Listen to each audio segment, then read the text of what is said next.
Yesterday I received a note that my long-term spiritual father, mentor, friend, and pastor, Pastor Scott Harris, passed away.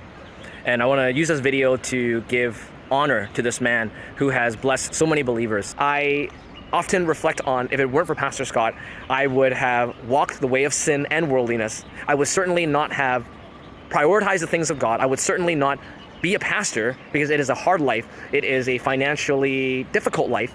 And I will certainly not have made this 2024 decision in creating Church Reform today, both the YouTube channel and eventually the organization, in order to spread awareness of Church Reform.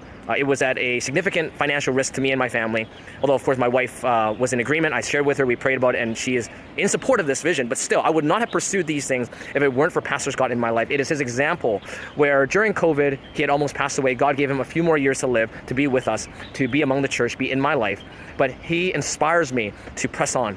When I am faced with temptation, I think of Pastor Scott and I go, no, it is worth it to fight for faithfulness and holiness. It is worth it to fight for the Great Commission. It is worth it to reform the church. And his unceasing example of his heart for the lost and the need for people to hear the gospel is part of the reason why, even in my own psyche and instinct, that I have emphasized and will continue to emphasize the need of personal evangelism of believers and churches, that we should not cease to share the gospel. You see here in the background, I'm in Hong Kong right now, these tall buildings here. Hong Kong, though, despite a lower, or I should say, an immigration wave away from Hong Kong to Western countries, but there are still 7.5 million people here in this very dense city.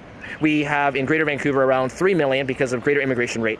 So many of the people there that have come from other places and or are regular Canadians in Canada do not know Jesus. We must share the gospel. And this is one of the ways I want to honor Pastor Scott's legacy. Not only to tell others about his faithful example, but also his heart for the lost. We must continue to fight to make disciples of all nations and tell others about the person and work of Jesus, that only in Jesus' death and resurrection alone, by faith in him, are we saved. Can we be reconciled with God, escape the judgment that comes at the second coming of Jesus, and to be reconciled with God. And all people, men, women, boys, and girls, must hear this message.